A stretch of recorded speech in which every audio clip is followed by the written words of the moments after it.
Hello everybody and welcome to another edition of the Bodybuilding Legends Show.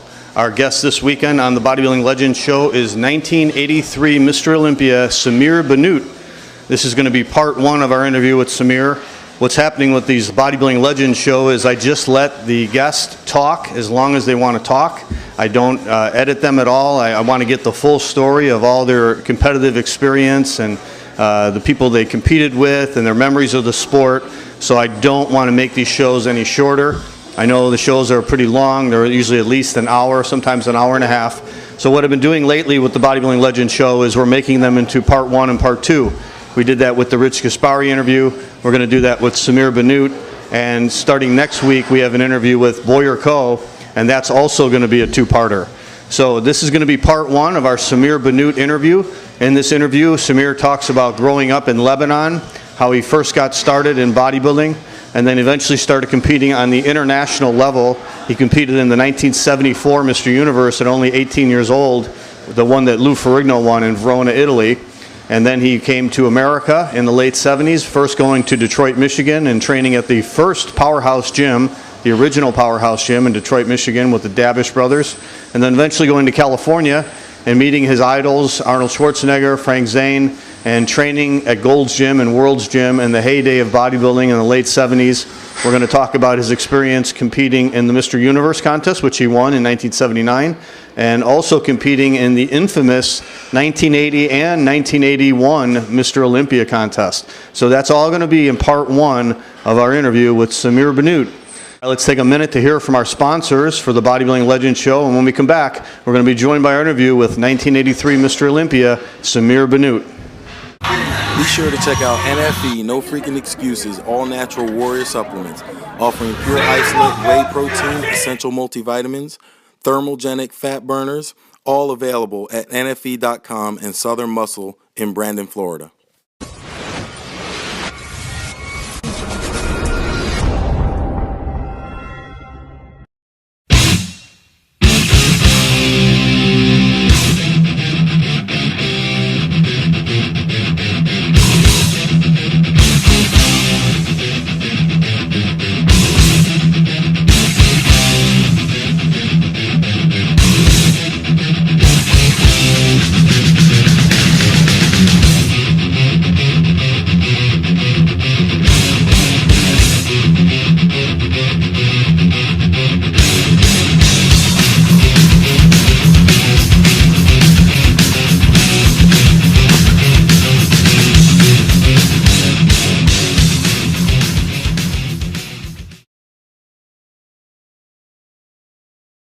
All right, welcome back to the Bodybuilding Legends Show, and we are very proud to have 1983 Mr. Olympia joining us today from California, Mr. Samir Bannout. How you doing, Samir? I'm great, John. Nice to see you, buddy. How's everything? Everything's great. I'm glad you're here with us on the show. You are our first, this is like our fifth show, Samir, and you're our first Mr. Olympia guest. Nice. Yeah. I'm sure you'll have them all eventually. Oh, that'd be great. All right, well, let's talk about your bodybuilding career, Samir. I know you started off, you were born in Lebanon. And what age did you start weight training, Samir? How old were you? I would say late 15, maybe early 16. Okay. Yeah. And you I was very active in school, like track and field, volleyball. I played a little soccer. It's funny, we are in a soccer store because my training partner has a soccer store. Mm-hmm. And so I was far away from home, so I decided we could get to do it even when I'm here. Right. And wasn't your inspiration Steve Reeves, Samir? Was Steve Reeves one of my inspirations? Yeah. Of course. He was to everybody. I mean, to me, you know, the first time really I got into the sport, I was in downtown Beirut about going to watch this movie, The Good and the Bad and the Ugly, a Clint Eastwood movie. Right.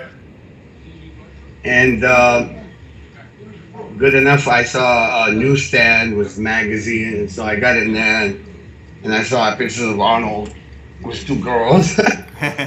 I flipped through the magazine, and that was it. I got hooked, and that's what I wanted to do, and I haven't left the game ever since. And that was in 1972. Okay. Now with Mike Katz and Bill Grant, and they were talking about when they started, there was hardly any place for them to go to work out. You know, they had to like work out at home with whatever they could get, you know, whatever weights they could get. So you were living in Lebanon. Where did you start working out at?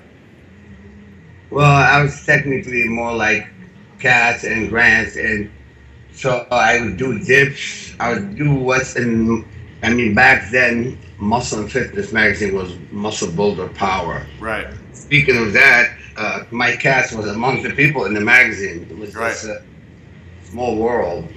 And so, yeah, I would do exercise. You know, sometimes they do certain exercises where you do like chin up and dips and so forth. So I did my own chin up bar. And I have an uncle who's only like 2 years older than me. We get those Nido can of milk powder. Uh-huh. So I think he put like cement in himself, and then we put the bar. And you know, some do thing at home, right? Right. And I have my brother-in-law was an Olympic lifter. Right behind my house,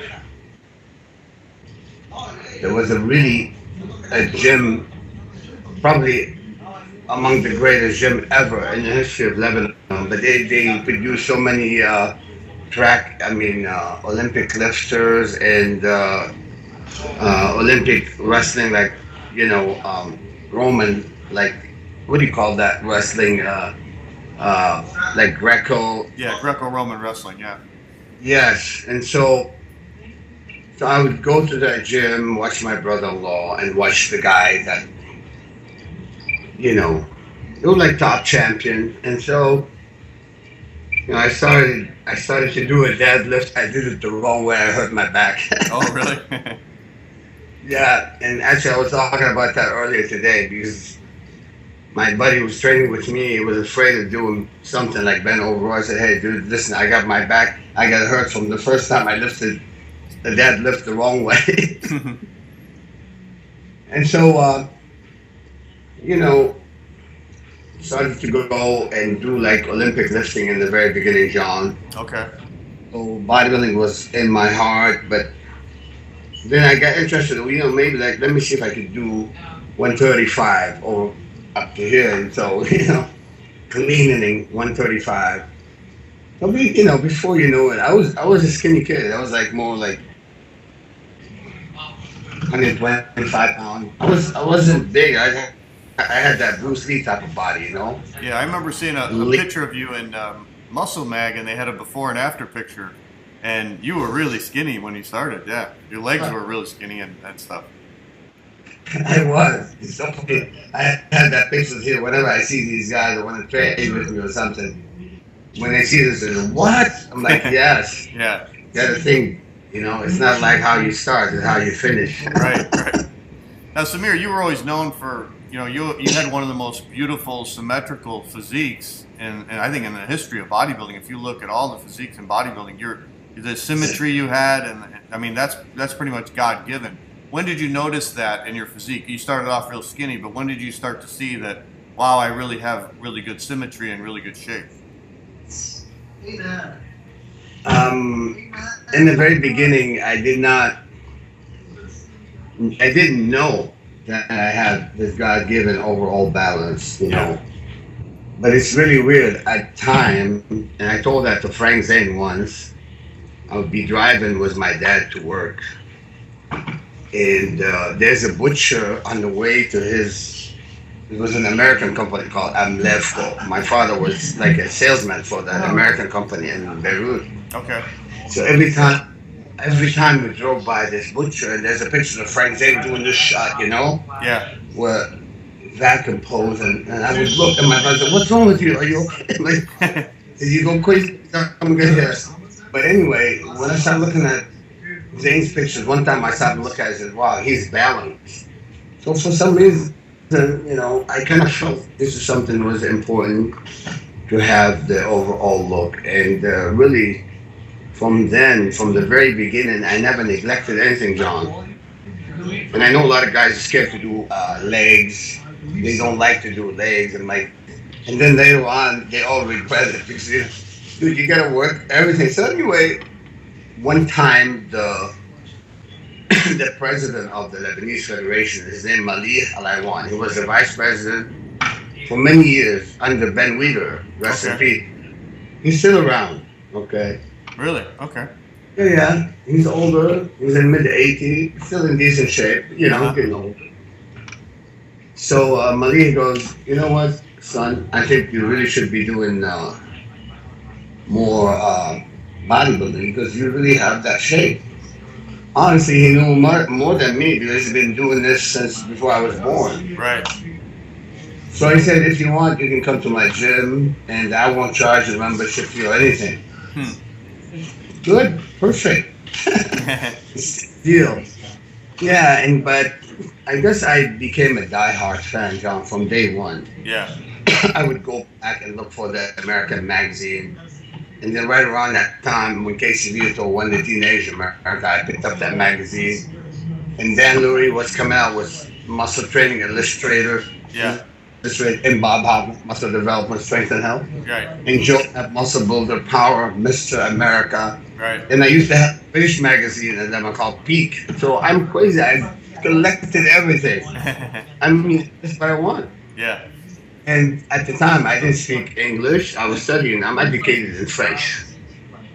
So it was for me, I was in need for a dictionary because this baby wasn't with us to translate. Right. We needed, I need to figure out what's this and what's that from English, from English to, so I was trying to figure out my dictionary with me to class. And teachers going this way and I'm like that way. I'm like somewhere else in a different world. And I was a good student, but my grades started to kind of drop a little bit. I have a father who was a perfectionist, Yeah. Father is a perfectionist, John. If your handwriting isn't perfect, you're in trouble. Right. So, did you start to admire some of these guys you saw in the magazines and start to think, maybe I could be like them and win Mr. Universe and move to America? Well, when you looked at Arnold, Arnold was fresh in America at the time. It was 68, came into America. Yeah. And, it's a small world, like I said. I ran into Art Zeller later on, and Artie told me he picked up Arnold in the airport and all these things. So when I came here, it was still, the whole industry was rocky and rolling, was in the prime, Right. Right after the Pump and Iron movie. But then, so anyway, so really I was more fascinated with between Frank Zane and Arnold. So I have kind of the kind of body. At the time, you really couldn't tell. Yeah. But I thought like modeling after Frank Zane and Arnold. Like hit the pose I would do it. Then Zane would do 3/4. Triceps and Arnold 3/4. But I was like trying to copy these guys. Yeah. When did you do your first show, Samir? Sorry. When did you compete in your first show? Well, there is a collegiate competition in Beirut for the kids and high school kids, and okay. I competed and I won. I won that, and I won in weightlifting too, Olympic lifting. Okay. But yeah, and then I really felt like I was making a great progress, and I put more tunnel vision into it. So once your mind set up to do something, believe me, that's the whole thing, John. It's in your head, and you develop the passion, you go after it, that's the whole thing. I mean, that was my dream, it was my life, and the whole 9 yards. I kind of felt that I knew I was gonna be somewhat okay. Yeah. But not that I was probably a little bit more than okay. And then Malih Alaiwan, who was the president, he said, Samir, if you keep training the way you are and improving, we're going to take you to the World Championship in Verona, Italy. Oh wow, he told me that. First, I'm like, you think so? Is he really gonna take me? But he's an honest guy. He was not a BS person. Right. Came home, I said, Mom, this piece of steak, salad. It was I wouldn't eat no carbohydrate. Carbohydrates a no. I didn't know. I didn't know any better. Right. So I was like a clock, everything on time, of meticulous, everything. My mind was there. The dream started right there. Before even I go to bed, I was dreaming. I'm in the Mr. Universe, even though they didn't pick me yet. Now, how old were you in '74, Samir, when you were going to Verona, Italy, to compete in Mr. I Universe? was around 18 years old. After a year and a half of training, I was right up there. Quick. Wow. I became the best in Beirut, and some guys been training for 10 years. Yeah. But I kind of presented things differently on stage, and so the advantage was of showing it. You know, like they weren't a good. Some of them can pose. They have major weakness, but the guy that beat me in Lebanon at the time, he beat me in 1 point, and they actually gave him the show. That's what I was told, because he's been around for 10 years, and I came into the picture, so they want him to. They don't want to give him a shocker. Yeah. But me and him to the universe. Although they put him ahead of me by 1 point. Right, John? And excuse me 1 second. Please, that would be great. Thank you, there. So anyhow,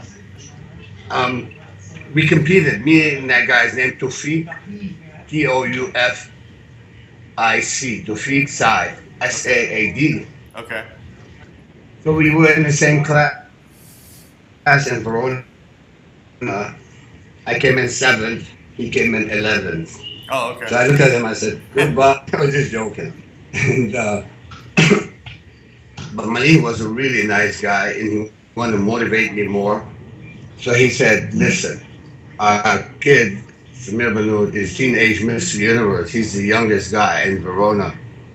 So they award him teenage Mr. Universe. And, you know, technically it was correct. He wasn't lying. Yeah. He said it in a way, you could consider it a white lie, although he meant to do it to encourage me.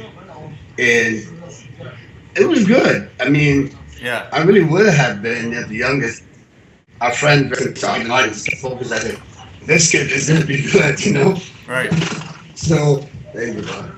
Thanks a lot. So, white sugar, is that allowed? You know, now, the dream. Samir, what did you think of John?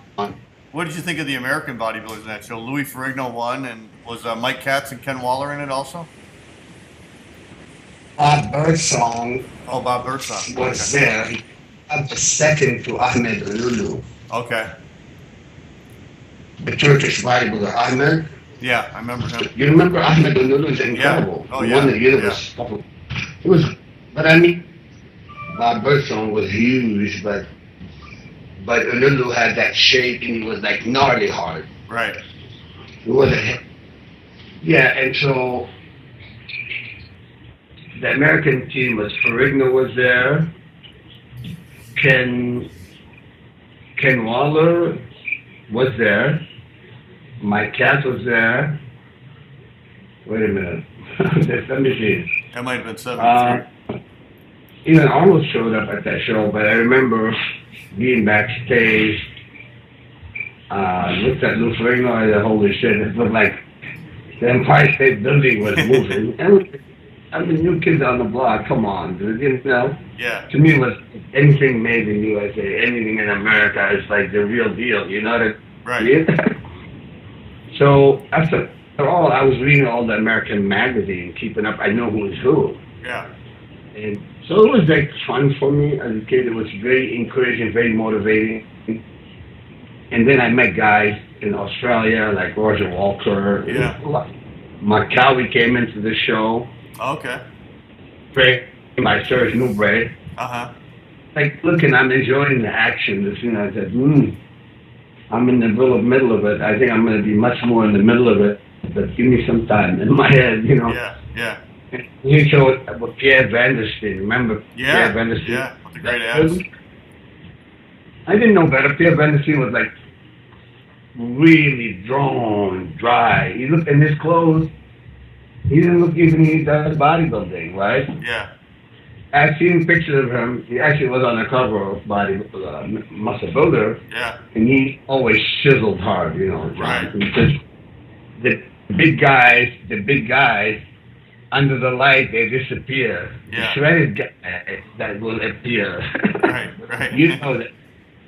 So it's like Ford versus Cadillac. Quality versus quantity. Right. It doesn't mean anything really. It's a quality. It's Right. really, I mean, Burton was a lot bigger than Honolulu, and then Macaulay was much bigger than Pierre Van der Seen. I'm like, I'm checking. Let me see how's that work? In the clothes, I would look at Van der Seen. I look at Macaulay, and I look at Bob Brisson. But on stage, I would only look at. Van der Seen to totally destroy everybody. Yeah. And Honolulu, he wiped up the floor with everybody. And with all due respect, Burton was huge. I'm looking at him, oh my God, so big. So, you start getting knowledge in how this and how that work. Yeah, so I came home, went back home, I said, I gotta go back. I gotta go to the United States. This is when I started to think about coming to the United States. So, dreaming, but they used to say dare to dream. It's really about the dream. And it really does become reality if you insist, if you can stay consistent, if you're willing to learn, always go to the drawing board and see what you need, what's lacking, and so forth. And so, things gotten better. But about this time, John, we were having a hell of a situation in my country, civil war and all this, blah, blah, blah. Please, I hate politics. I want to talk about this shit. Yeah. But it was just about the right time for me to take off. I said, I'm going to the United States. So the plan was to come to the United States. And so I went to Michigan first. I have a buddy of mine in Michigan, and it was really funny incident. I talked to him earlier today.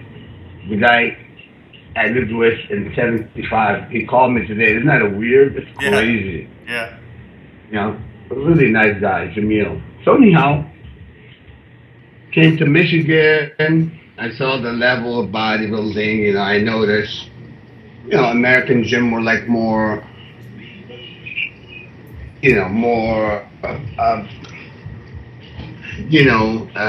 more equipped. Although we had plenty of equipment at Malia Gym, it's a strength and health gym. Yeah.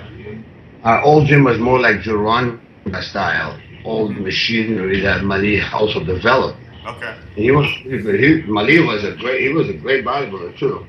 I mean, he didn't do it where he'd done a lot of international competition, but he was a real musclehead. He loved this game. He still does.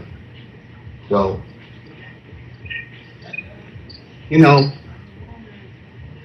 America, here I come. And so I landed in Michigan, and you are in Powerhouse. You train at Powerhouse, John. I know that. Right. So I trained in the first Powerhouse. See, before you. Yeah. And so Norm and Will Davish. Norm, rest in peace. He was a big fan of the sport. William, wonderful. And me and the Davish became like really like family. And they knew, okay, well, Samir, he came to America. His family's still back in Lebanon. So they, they were like kind of nice. And they offered me, the gym, didn't pay, whatever. But, the first 2 years I had a hard job. And so started my way, won Mr. Michigan. But the thing is, I was already competing in Mr. Universe. I was 7. Yeah. Some people didn't know the fact I competed in the universe and then competed in Mr. Michigan. Like, oh, what is this? Like, it was an amateur show anyway. Yeah. I wasn't pro. When those guys that complained, they were like huge, they were like bigger than me, like monster. Like, I said, why are you scared of me, dude? What's it? He said, no. He goes, I'm not scared of you. I said, well, good. I'm not scared of you either. But some of the guys complained, but was all good. Being a resident in Detroit, Michigan, so I have the right. No problem. What year was that, Samir? Mr. 78, Mr. Michigan. 78? Yes. Okay. Last one is the year before me. Okay. Okay. No. And what were you doing? So, what were you doing for work out there, Samir?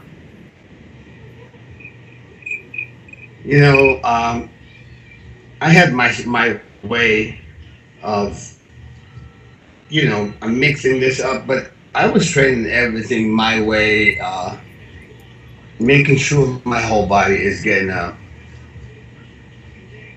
balanced kind of workout because, I kept buying every magazine. I was very meticulous about started eating even better, reading the magazine. I was more in tune with the sport and, No, I'm sorry. I mean, what were you doing for work? What were you doing for a living out there when you moved to America? I did a couple of jobs. I worked for Ford Motor Company in Wayne, Michigan. So I was doing the air conditioning and the heater on the Ford Bronco. Okay. Not a fun job, but hey, I gotta make a living. I gotta pay for the. Right. So it was a tough job. Before you know it, I won the Mr. Michigan, and so the whole assembly line would come into me. It was fun. Yeah. Yeah. I want to back you up a little bit, Samir. I see in '76 you went into the universe as a middleweight, and that was the one in Canada, right? The one in Montreal, Canada. That was insane. I mean, when I went in '76, actually,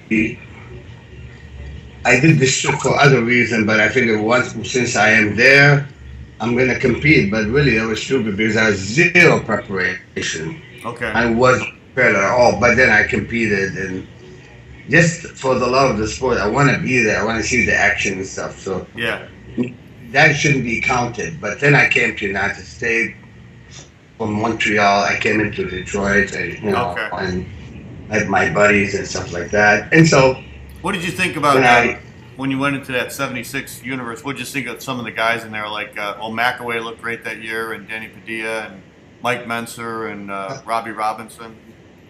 correct. I thought David Lilla was fantastic. Makari was ripped, and Robbie was in the show. Mike Menzel was in the show. Yeah. I was really inspired. Mike Menzel was in really good shape. Was in his prime, and I had like that sad feeling because I didn't do my homework. So I'm like, I should have been there just as an attendance. I shouldn't have been really answering the show. Right. I mean, hey, if you don't prepare for a show, I don't care who you are. You're just not going to cut it. You're not going to do well. So after that show, you moved to Michigan then, and you started training seriously. I moved to Michigan, and I started to get really into it.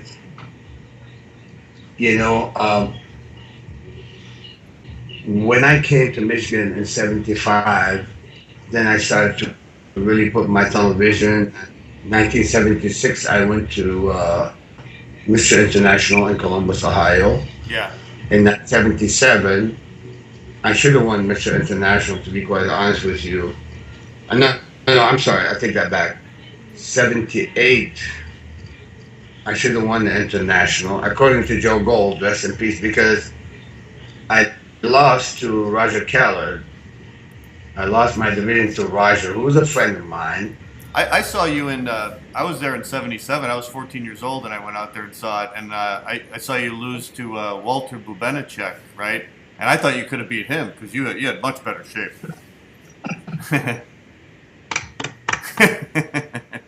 I didn't complain. I know my time was coming. Right. It was a good sport. And some people say things like, oh, I'm not that way, dude. I'm like, okay, I will always be a good sport. I respect everybody on stage with me. I respect judges' decision. And believe me, a lot of things, I don't want to talk about the negative, but anyhow, in '78, I came in and Roger Keller was there. I looked much more improved in '78. Yeah. So when I went to California, Joe Gold. Joe Gold is blunt. He doesn't care. He just says it like it is. Yeah. This is Roger trained in my gym, but you should have beaten him. You were the best in that show. Yeah. Joe Gold. He said, you have a lifetime membership in my gym. You are always welcome. Really? No kidding. Yeah. So I was like, oh, wow, I'm lucky. If Joe Gold likes it, that means that's really good. Is that the year you moved to California? Was that 78? You moved to California? Yeah, I came in, actually late 78, I moved to California, after I went to Michigan. All right, okay. So early 79 was really settled because the first time I got there, you want to hear something that no one else heard. Yeah. It's really, Tom Platz moved to California just a few weeks before me. Okay. And then I was supposed to compete with Tom Platz in Acapulco, right? Yeah, in the universe. And listen, I was prepared. Oh my God, I was in shape. And I think my buddy Tom Platz would have a rough time. I'm sorry, but that's the truth. Yeah. And Danny Padilla will tell you. So when I got to Santa Monica, I saw Tom. I said, Tom. And Tom said, stay with me tonight. No problem. I said, okay, Tom, I'll stay with you. And then I'm sitting there, and his phone would ring. He's like, hello. Tom Platz, Mr. Universe here. Like, rub it in. I laugh it out right now. I said, yeah, Tom, congratulations. Would be very different, or probably it would have been with you if I didn't make it, but I'm happy for you. I love Tom. He's a great guy. Why didn't you do the show? In 6 weeks, I'm going with Tom Platz to England. And then Sean Ray. I kept my buddies always, and Plaza is a wonderful guy. Why didn't you compete in that universe that year? In 78. Well, I'm sorry? Why didn't you compete in the universe in 78? Okay, this is what I was about to tell you. I met George Turner in Columbus, Ohio. Yeah. And George said, forget that Ford Motor Company, forget it, come down, work for me. I have the best gym in St. Louis, Missouri. I'll take care of you, come on. I'm like, oh, wow. I mean, George is cool. He's like a diehard fan. He's a crazy guy, you know? Yeah. I said, okay. I had my girlfriend and stuff, and he said, bring your up. I have a place for you, and we'll have so much fun. We'll train. So I said, okay.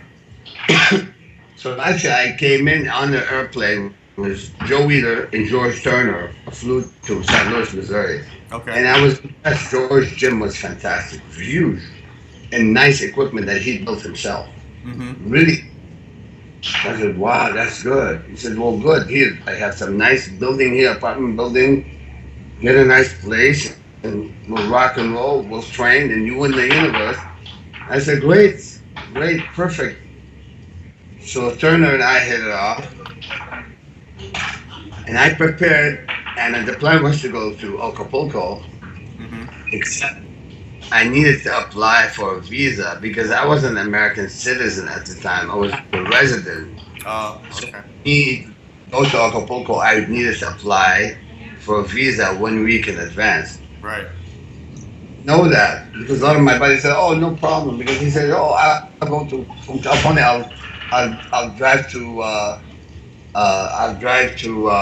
what do you call it, Tijuana and all the other cities, no problem," which is true. Yeah. Like right now, I'll go in, no problem with my driver's license. So anyhow, but that was a disastrous news. And George Turner flipped, because I guess he had a show, Heart of America. He did a show called Heart of America. Yeah, I remember that show, yeah.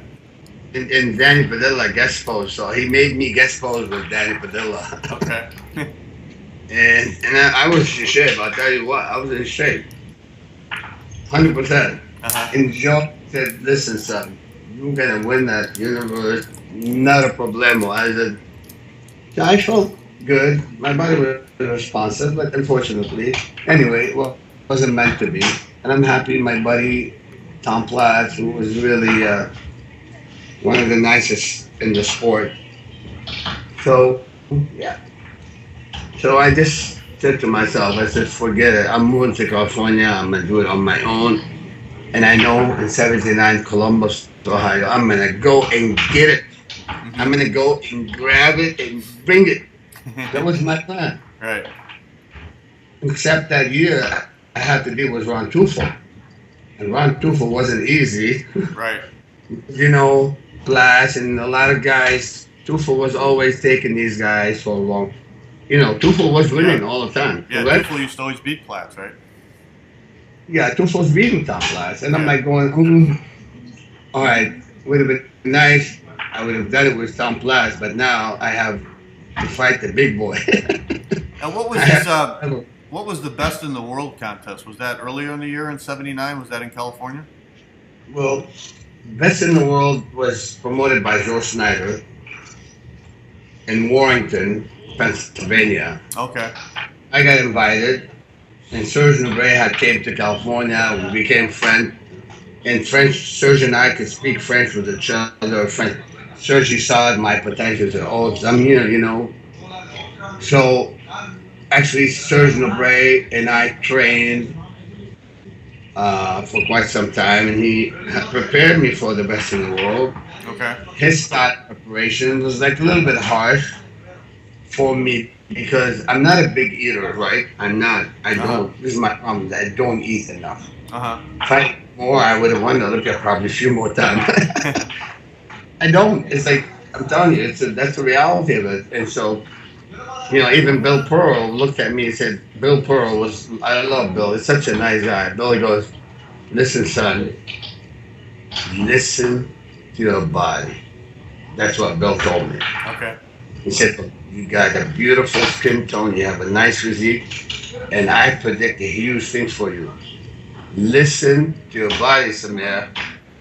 I'm telling you, those words rings in my ear. Yeah. You can see that Bill Pearl is so sweet, so kind. Yeah.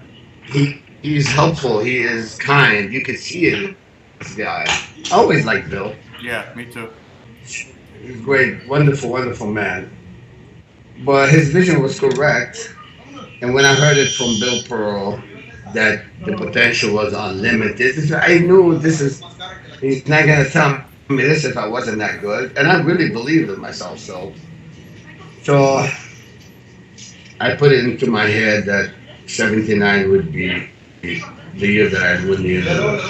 Okay. And I kicked my butt. I didn't tell you, I lived with Dan Padilla the first month. Okay. Because I don't, Mr. University, yeah, Mr. University. I just rubbing it in, okay? I said, "Maybe I'll say that in front of Ron Tufel myself." Listen. And so that's how it went, and went to Columbus, Ohio. In '79, you're training at Gold's Gym then, right? And you're training with all the guys and everything? I trained between Gold and World. Okay. Like I said, Joe Gold made a nice offer, and you know, it's an honor when someone like Joe Gold tell you these things. And I know Arnold was training at World, and Franco, and Zayd. So the other group who trained at World would be Gronkowski, Waller, Grant, Tom Platz. I mean, I would go from here to there, you know. Yeah. So the atmosphere was rock and rolling. I mean, you have like Danny Padilla and Ed Corney training. Yeah. Then I with Serge Nubret, and you have Tom Platz there. Right. Yeah. I love it. And what's funny is that after the workout, we're only like 2 blocks away from the beach. Yeah. Right? Couple blocks. And then when we go to the beach, it looked like Mr. Olympia on the beach every day. Wow. Amazing. It was so much fun. I mean, at one time, we had Gronkowski, Dickerson, Padilla, Cordy, Roger Callan, Platt, all of those on the beach. I mean, like, you would think that Mr. Olympia on the beach was like insane. So it was just so much fun. The time was perfect. And you know, the camaraderie, everybody was laughing, joking. Right. Oh, you know, like these guys have no personality, dude. What the hell's wrong with you? Have fun. Right. Now, did you get to meet Arnold and Franco and Zane that year in '79? Yes. And so I met Arnold officially at World, and he was really cool. Yeah. And the one Lebanese magazine did an interview with Arnold, and then while I was there, I got invited to Seattle, Washington. Was Arnold? He emceed the show, and I guess was I like raining exhibition. I mean, I was like doing exhibition all over, traveling. I said, everybody started talking. Hey, look out! There's this Lebanese kid is good. He can pose. He's friendly. Yeah. You gotta. I was getting exhibition everywhere. Wow. This is before the universe. Everywhere, dude. Yeah. I was everywhere. Yeah. It's good. I did a good job and did whatever I could, seminars and selling the whole 9 yards. So welcome to America. It was fun. Yeah. What did you think of Arnold when you met him? What do I think of Arnold? You know, he knew that I kind of idolized Arnold. I told him, I said, Arnold, the first magazine I picked up was you on the cover. You got me into this. I really love the sport because really you and Frank Zane are the real even cats. And you know, you see the most Draper, Arnold, Yeah. Frank Zane, and those guys are like the, you know, almost on monthly basis in the magazine. Yeah. And then the creativity of Oz Zeller made him look like unbelievable. Yeah. So Arnold was cool, you know, Arnold was cool, and he was, you know, Arnold said, he said, the Mia, Arnold said, the Mia, every time you lose, you goddamn fault. What did he say? Say it again. Your damn fault, like at fault. He said, you should be in the money, no matter what, with your physique, and man, you got. So anyway, but the first trip I went to Seattle, Washington was Arnold, and I guess suppose it was the MC. So I went to the crowd and I said, "You want to see something special?" The crowd said, "Yeah." I said, "Arnold was the MC." I said, "Arnold, take a look at this." So I did Arnold's routine. I did it exactly like he does it. Oh, really? He said, "Holy shit!" He said, "That's the only one guy he can actually do my routine and make me happy. He does it right." Right. Every pose, like oh my god, it was great. Yeah, you had the 3/4 back pose down perfect, Samir. Yeah, I do the core. I do just about every Arnold pose. Yeah. Right. See, and then I'm like, "Go, Arnold, you can't do this. You don't have the banana split." Arnold never did that with his arm. Right. Arnold liked to do these side poses with his arm. You know what I mean? Yeah. Yeah, but being in the gym around Arnold gives you more that incentive of becoming better because you know he won all these titles and he was the king of the sport at the time. Right. Fisher was in Chicago, but in California you got Jeff Arnold, Zane was there, Franco. But Arnold, what I like about Arnold was always a happy camper. Yeah. He was a happy camper. He was training, but he was having fun. Yeah. You know, some people take things too seriously. Right. You can stay focused, but it's okay. Hey, what's up? You can have a little laugh. Right. It doesn't mean you lose your tunnel vision. Right. You keep your tunnel vision, but you can always, with a little extra smile and laugh, that I do with Mike Christian. We always laugh and tease. Right. But we're getting pumped up. So you got to rock and roll, have a good time. Right. Being bored by yeah. Come on, dude, have fun. And like with Mike Christian, I love Mike. Mike and I got along great, even though we like pick on each other, but we do it to play. Yeah. So I saw Mike and I saw him in Vegas. I was so happy to see him because he really have a good heart, clean heart. Yeah. And I like people like that. Good sport. So let's talk about that universe then. In '79, you go there and you look great, and it's between you and Ron Tufel. Did you have any doubts about winning that show, or did you think Ron might have been a little bit more ripped? You know what? I'll be honest with you. Ron Tufel was a little more ripped. Yeah. Listen, with this guy here, you're gonna hear it. Whether it's like with me or against, I'm gonna say it. Yeah. It's history. I won. What was he? He had more. He was more, really, actually more defined, more ready. Yeah. But I think I overdied it a little bit. I tried too hard, but I have the mass and I have the balance, and that's what really counteract his. Because here, look, what he had over me, he had deeper abdominal. Yeah. You're not gonna mess around with Stu on that. Right. You're like gnarly concrete. Yeah. But I knew how to fight the war. He'll do it like this, and I'm like, open up and show beauty.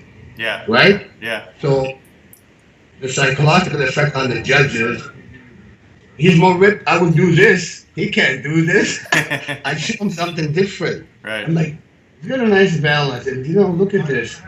The poses. I had 3/4 back shot. He can't do it. Right. I try to take the intention of his just shredded abs. Rest in peace. He was awesome. Yeah. I mean, no wonder and he was beating these guys. He beat Tom quite a bit. And Tom, very good bodybuilder, but again, Tussle to win for many years. He was winning just on pure gnarly looking physique always, right? You see Right. him, Oh yeah. Well, I was at that show in '79 too, and I thought you should have won because like you said, you had better shape, better symmetry. I thought it was the right call. I think you deserved it. In my opinion, if you look at physique, I had him. Yeah. If you look at balance, I had him. If you look at this, who has a little bit more hardness and everything, he had me there. Right. Okay, and so you gotta back then too. We all looked up at Zane and threes and beauty. That was still in the picture. Yeah, you're right. No? You're right. You weren't like just looking at the, if you were shredded like Pierre Brander said, look balanced, it would be hard to. I'll tell you what. When I saw Pierre Brander saying I had a complex, I'm like, what? He's so ripped, dude. This guy was made of concrete. He was like onion skin deep. I mean, he was like 1% body fat. I don't know, it was like below 1%. It was like, the guy looked like a guy. And ripped. I'm telling you, Macau was big. I just didn't take a shot. You don't want to look at Macau. Wow. Just, yeah. So, you learn and you know how to fight the war. The war won by balance, harmony, and presentation. You ripped, you balance, you show it, you win. Right. And that's the same approach I took for the '83 Olympia. Right. So I want to rip to hell. Whoever's going to come in is going to have a hard time putting up with my balance. And so my assessment was correct. Because, I was looking at Zane. So how Zane is beating these guys? He's 180, 185 pounds. Robbie is like 225. Mentor's huge, but then what Robbie was like, Frank was like, and I'll tell you the truth. I know you're a hardcore show here. I'm telling you as a hardcore champion yourself. Backstage, I'm looking at the contestant. Look at Robbie. Robbie was huge. You look at Mentor, Beef. Frank, he looks really good, but you're not like, your eyes will go to Robbie and Mentor because of Beef. Yeah. I'll give you my word. When I walk out and sit behind the judges and look, Frank Zane killed them all. Yeah. So I learned this trick. I said, when I go to Munich, I'm going to be a bigger version of Frank Zane. Guess what? Frank was in the show. Right. So I met him with his same kind of strategy that he applied on others. Right. And I can't tell you how I was just so honored to be with Frank because I learned a lot from Frank as a master. Yeah. One of the best bodybuilders ever. Yeah. I still see Frank every now and then. I go visit him at home. Frank is wonderful. He's generous. He open up and tell me something. You learn a lot from Frank. Yeah, he's very, very wise, very wise. Let's talk about Let's talk about 1980 then, Samir. That was your first year as a pro, and you competed in quite a few shows. And they had the Grand Prix shows back then, right? Where they had every month they had shows, and Chris Dickerson was doing really well, and Casey Viador, right? True. I think Dickerson has a major advantage. He's got a good trainer. His name Bill Pearl. Right. And these guys have the mastery how to. Plus, when Chris Dickerson stand on the stage, he had the mastery. He was a master. He knew how to move. From his face to every move he made, it was professional. Mm-hmm. You don't see that today. Yeah. I'm sorry. I don't see that. I'm not really. I rather look at physique like Dickerson right now, all day long. See the way, even the only guys, some of the guys that could really move and elegant, like Sean Ray, he could move, look elegant. Yeah. But you know what, John? I'm sick and tired of this shit. Right. You know, this is a performing art, guys. You don't go up there trying to kill. You're not trying to scare a bear. Right. Give me a break. And you know what they do? They lift their arm so big. And guess what happens to the arm? Your arm gets small when you lift it. Right. But when you keep hanging, Right. then you can see the beef. Right. I keep telling them, they're not listening. Right. They're what? You know, I just don't get it. You try to tell these guys, I said, listen, you don't go on standing like this. Look at Pearl. Or look at Zane. Look at Arnold. None of them did this. Yeah. So I criticize a lot, but I like to improve. I really like to help the kids. To keep it artistic, keep it beautiful, Right. keep it healthy, man. You don't need to take this excessive stuff that they do. I mean, what's going on, John? Right. Do it out of love for the sport. Right. Everybody thinks you need a gas station to burn the forest. All you need is a bottle like this, you burn the forest. But bad example, but I'm just saying. There's a boundary. There's a boundary to how much and how to. You know, those new kids on the block, they should really understand, because if you want to live to be 85 and 86 days like Bill Pearl, you understand, because he did it the healthy way. He always did it with health in mind. Right. And I know you have. And I'm following your footsteps, guys. I'm following your footsteps of doing, being careful about my health and do whatever I can do. You know, even my guys that train with me, I make sure everything done in a proper way. Right. You know. Right. So. Let's talk about the that 1980 Mr. Olympia, because that's still today, Samir, is probably the most controversial, one of the most controversial Mr. Olympias ever. So you go down to Australia to compete in that show. You didn't know that Arnold was competing in that, right? When you went down there. No, I didn't know. I knew he was competing. Oh, you did? Because I was training along his side. I was training at World Gym, and I knew Arnold was going to compete. Okay. And he, in fact, listen, I'm being honest. I don't care. You know, if it's Arnold, I'll tell you. If not, I'll tell you. But Arnold prepared, and he looked really good 1 month before the show. I'm watching him. He looked really good. I felt like, wow. Really? Arnold, no, I'm not kidding. He was better. But what these guys don't understand, and Arnold, his own word told me, he had a major rotator cuff. Okay. It's a major problem. And he injected cortisone. Yeah.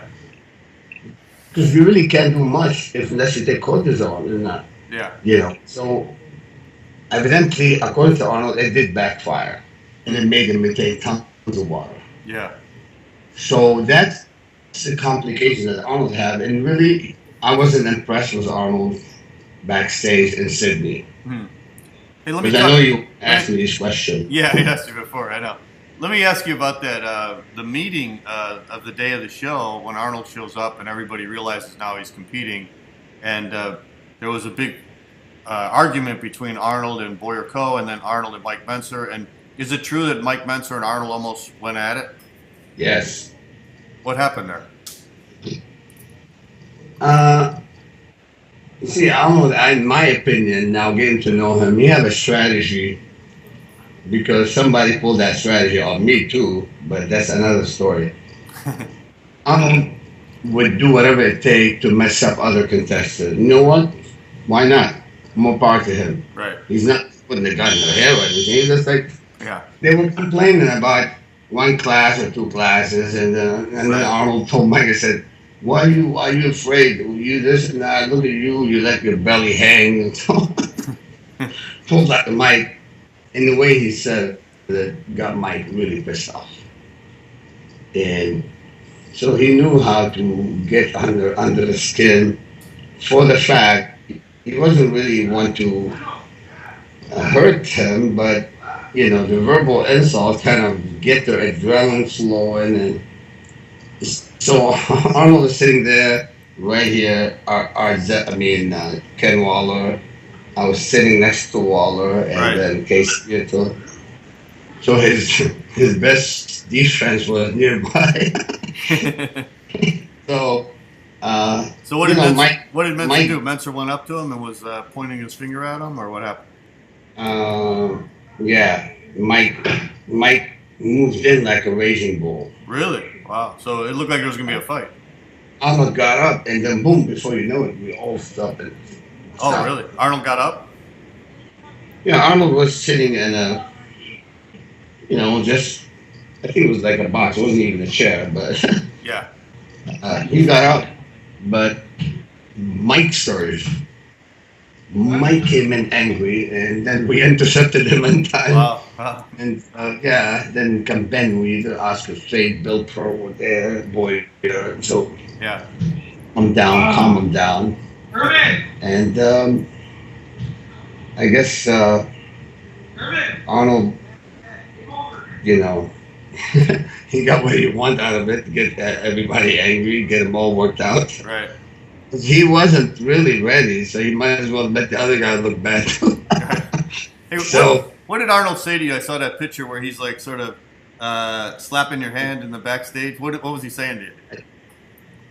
he said, I don't know what these guys like complaining like babies and right. I mean, what the hell's wrong with these guys? You don't have fun? Give me five. I'm like, give him five because I knew I was going to compete with my idol. Yeah. And I'm going to, no matter what, I wasn't going to fight with Arnold I'm there having fun. My first Mr. Olympia. Oh, he said that. He said that after all the fighting after Menser came after him. No, it was only like a couple minute thing and stopped. Oh, okay. Yeah, it stopped, and there was an intense atmosphere for sure. And then everybody gone his separate way, and then there was a prejudging later. Yeah. And I looked at Arnold when he took his shirt off. I was really like, wow, it's not the same guy I saw in Santa Monica. Yeah. He was wow. he was depleted. And you have a layer. See, when you deplete, when you not as full and you have subcutaneous fluid, because hormonal fluid is much worse than sodium fluid. Right. You have hormonal fluid that comes in like a sticky, like a glue, that caused by cortisol or by aldosterone. Right. But the sodium fluid is different. Believe me, not everybody have the eyes for that. Huh. Okay. Because I had an issue. When I have sodium, no problem. Because still see there. But the water that's secreted from the hormone aldosterone and cortisol is like different kind of. Yeah. Yeah. I had to study that for a couple of years because I had a hell of a problem myself from trying too hard, watching my sodium too early. Oh my God. And everybody make it so complicated. You know what? Water is the easiest thing to get rid of, man. It's the easiest thing in the world. Seriously. It's the easiest. It's so simple. But I made it complicated. I mean, just watching my sodium way too early, go lay out in the sun for too long. Yeah. Even Frank Samir, you tried too hard. But tell me how is that? You wouldn't. Nobody wants to tell me everything, because they know this guy, when he's ready, he's going to take our check. Yeah, right. So I think I was capable of doing that. Yeah. But, they delayed me for a couple of years, John. Right. And so I'm crazy as you could imagine. I would go to UCLA and start reading about the cause of fluid retention to your adrenal cortex, whether it's a hormonal related fluid or whether it's sodium, excessive sodium. There is many things that we have to understand to solve these issues, which is really not that complicated. Yeah, yeah.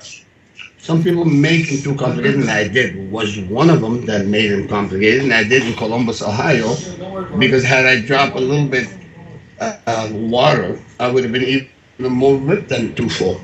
Yeah. But that was one of the reasons. So it was building up in me. I learned my body well because 1982, this is the time when I really figured it out completely. Let's go back to 1980, Samir.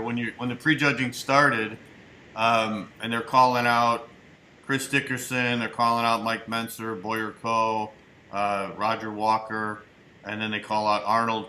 How did you think it was all going to play out? Did you think Arnold was going to win, or did you think someone else was going to win? What did you think was going to happen? Honestly, I didn't see Arnold winning. I didn't. Okay. I actually, that's the most. Dickerson looked gnarly. Menser, Boyer looked good, but I think Boyer had a certain region needed to be better, in my opinion. But he was hard. I thought Dickerson, Mike Menser, and actually all the other guys, Frank Zane. Yeah. They were really all ahead of Arnold. Yeah. Yeah. Okay. That's interesting. It's interesting you say that because, like people who weren't there and now, 35 years later, they're looking at the pictures or looking at the video and they think, oh, I think Arnold should have won. But it seems like everybody I talked to who was there, whether they were competing or they were watching it, almost everybody who was there thinks Arnold shouldn't have won. I am Arnold's #1 fan. I admire Arnold a lot. Yeah. Seriously. And if anyone wanted to win that day, I would want Arnold or probably Zane. And I was a friend with Mike Menser. Yeah. But the truth must be told. Arnold was not in the top 5. I would vote him out of the top 5. Okay. I'm telling you, and I mean it. Yeah. Tell Arnold that. Right. This is the way it is. Yeah. God is perfect, buddy. We all have mistakes. We all can get in the hole sometimes. So, But, the thing is about Arnold, sometimes he says things, he admits things. And I was talking to him about Sergio Oliva when he competed in essays. He goes, Demir, when I went backstage, I saw Sergio, I couldn't believe my eyes. I'm going to beat this. And guess Arnold won. He said he couldn't believe he won that show. Yeah, yeah. He's treated like that. He's a true champion. He's not like about to. Right. But I guess whoever voted for Arnold to win, it could be like Paul Graham. Yeah. I'm not going to pinpoint, but did Arnold orchestrate that? Do I know that for sure? No. So I'm not going to point finger at Arnold. Right. Because I've done it so many times, so what's the big deal? Yeah. What is 7 times, dude? Yeah, right. I mean, but it's good to tell the story as it was, and that is my opinion. Yeah. No, Arnold was not in my top 5. Okay, well, it's good to hear from you because you were there and you were right on stage with him and you got to see it. So yeah. What was it like after the show? What was the aftermath after the show? I heard Frank Zane busted his trophy and Mike Menser was all mad. I don't blame them. Because really they deserve better. Yeah. And I mean, I was going to break my trophy, but I mean, the guys busted their ass to get in that kind of condition. Yeah. Feel like the guy, like Arnold, because Arnold is the Terminator, Arnold is a movie star, Arnold is everything. And so, you know what? You come here and then you walk away with our trophy, with our title. So it was hard for them to accept it. Yeah. I was neutral. I was like, oh, well, it happened. Right. And I witnessed one of the craziest things ever in the history of the sport from my first show, And so, hey, 1982, they did it to me. Right. Right. In 1982, I was in really perfect winning condition. I end up in fourth place. How? You talk to a guy like Peter McGough, and Peter, he doesn't give a shit. He'll tell you like it is. Right. Peter, there's no way somebody should have won. Right. But you know what? Didn't make a big deal out of it. I left the audience and I screamed so loud, John. I said, "I'll be back next year." I'm like, oh, really? yeah, I screamed it loud. I took my trophy and, Yeah. you know, and then we know who caused this to happen. One judge, he gave me eighth or ninth place on symmetry. Unbelievable. Think about it. I mean, what the hell? I mean, Ray Charles wouldn't have done that. Right, right. And then the following year, he admit, you go, "Oh, I'm sorry, I made a mistake." Yeah. I said, "Oh, you should work for the U.S. government and be an accountant." He was like, "Dude, there's only 20 guys. What's wrong with you?" So, Yeah, I wanted and to he asked me, he said, "Okay, if I judge in 83," I said, "Is it okay?" Oh my God. You know what? I forgave him. Guess what? He voted me second. And I should have, the guy was really? bad. Yeah. Was bad. You know? Let's talk about 81 too, because right after the 1980 Olympia, 81 was also very controversial. Franco won, and he beat out Danny Padilla, who was ripped, and he beat out Tom Platz, who looked amazing, and he beat out Roy Callender, who looked really good. And you were in that show also. So what did you think about how Franco looked, and what did you think about, I mean, your good friend Tom Platz, that was his best year ever, right? No, Tom was incredible. Tom was really amazing. He was ready. And you know what? Danny Padilla was really, really good. And so, based on my own perspective, I always look for the overall balance. Yeah. And I always told people, if Tom Platz has 2-3 inches smaller quad, he would have won more contests. Yeah. You know, Tom has got too much. His legs are too big. I mean, you would need 30-inch arms. Right. But he did bring up his upper body a lot that year, right, Samir? Well, he did. I mean, he was amazing. He was like back, but you know, his arm was not up to par. The legs were like huge, dude. Yeah. It was like monster. Bigger than ever, yeah. Big for Lutheran. Right. Too big on anybody. Like huge, you know. You see them. Yeah, yeah. And if he just lost about 2-3 inches on the quad area, believe me, he would have a much better balance. That's my opinion. I don't know. I could be wrong. Yeah. What do you think? Seriously, if Tom Platz have a little smaller legs. Yeah. I was there in 81. I saw that contest, and he really amazed me. I mean, I couldn't believe the improvement he made in his upper body, you know. True. We had the same coach. I was coached by this guy, by Dr. Eric Sternlich, who was a professor at UCLA, you know, and we changed our philosophy from low carb to high carb diet. And really, this guy have helped us quite a bit improve. And so Coach Sternlich was. Yeah, you told me that once before. You said one of the reasons Tom made such great improvement from 1980 to 81 was he was eating a lot more carbs, right? Yes, sir. No doubt. Yeah. Even Tom would tell me, he said, you eat like egg bagel. Normally, Tom Platz would eat a banana, frozen banana. That's his carb. He eats carb, dude. I don't know, but all along, you know, he kept it low carbs, and that's why he was really going behind Tufel.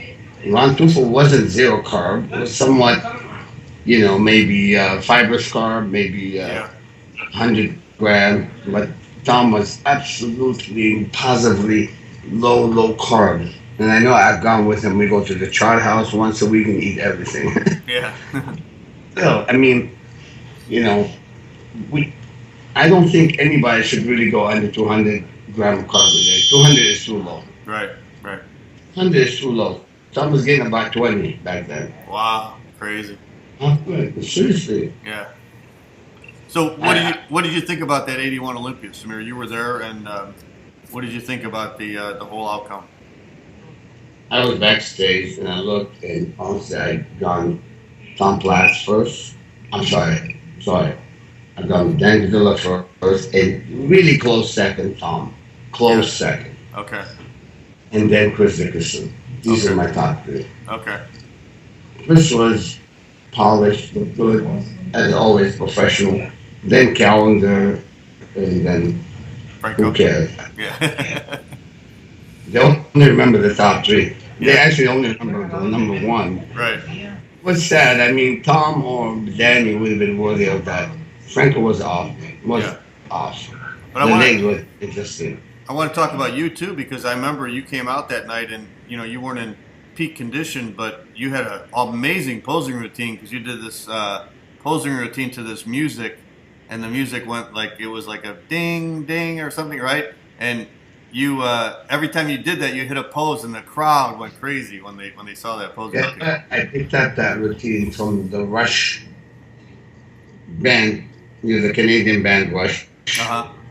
I think it was, can't think of the name right now, but actually Chicago Bull took that music. I set it up from the middle, and it was so good, and I catch all these beats. Right. And a year later, Chicago Bull was doing that music. Oh, really?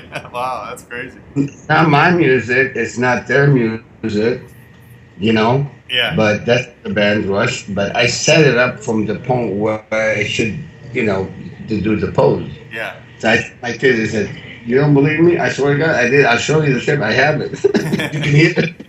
Yeah, I remember Robert Kennedy was talking about that in Muscle Mag, and I was there, and I remember the crowd. That was one of the best posing routines of the night. Yeah, I was always looking. What can I do? What can I do? What can I do? Posing? Yeah, okay. Yeah. Yeah, and so you have to look at all the area, and that's what I tell these guys today. It's not about how big you are. You gotta be a master on stage. You gotta display like a champion. Right. That took the kind of looks. Nobody does it, man. None of the greats did this kind of posing. Right. What's wrong with these guys? I don't know. It's a lost art now. I look at your pictures, even old school type of posing. I like them all. Don't get anything awkward. Right. That's the way it is. And do something about it, guys. Do something about it. Yeah. And I got it all started. Not only that, John, this is the funny part, is they open the arms too big and they let the stomach hang down. Mm-hmm. Oh my God. What's going on? What's happening? This is crazy, What happened to the beauty of the physique, right? I'm helping this guy right now. And then I saw him, he hit a pose like this. And I said, "Don't you dare lift those arms too high." And he took the picture. And I said, "Don't you dare do that, okay? Not when in front of me. Do not." I said, "Do not. And you gotta see this. Look at this. He was opening his arm right here." Yeah. I said, no. I said, "That's better." I said, "Don't do that." I said it with me. That's Sam. Right. That's Sam's soul. We're in here. So I let's said, talk. "What do? We have to do things right. We're professional. We don't want to do any Mickey Mouse stuff." Right. I'm on old school, man. Right. Right, old school. So let's go back to the 82 Olympia then, Samir. That was the one in London, and Chris Dickerson won, and I believe Frank Zane was second, but that was the year where you finally really, really nailed your condition after years of, like Arnold said, you got the symmetry, you got the shape. I mean, everybody in bodybuilding believed that. Everybody said you had the shape, the symmetry, you had the most beautiful physique, but you could never nail your conditioning, and in 82 you finally did it. Well, like I said to you earlier, I always went to the bulletin board and checked, adjusted, did modification. And what have I done different? Why did I dry up? Why did things change all of a sudden? Yeah. Because, like I said, you go to the drawing board, you find out what's needed, and you add, and all of a sudden, it just, boom, it happened. Yeah. And, at 186 pounds in Wembley in England, I could have won. Wow, 186 pounds. 186. So I came into Germany, I was 196, and it was this, That was it. I mean, I had Frank there with me, Lee Haney there with me, Bertha Fox, and those guys are not walking the park. No. But when you do your due diligence and do it right, I don't see why not. You know, John, you know that. You've been around all the greats from Bill Burr on that, so you and I understand each other, you know? Right. We're from the same kind of school, too. Right, we are. All right, thank you very much for joining us for another edition of the Bodybuilding Legends Show. I want to thank Samir Bannout for a great interview. We'll have part 2 coming up very shortly, probably in the next couple of weeks. And next week, like I said, we're going to be joined by Boyer Coe, one of the true legends in the sport of bodybuilding, 4-time Mr. Universe, one of the best pro bodybuilders in the 1980s. We're going to have part 1 of our interview with Boyer Coe coming up next week. So we'll see you guys then. Take care.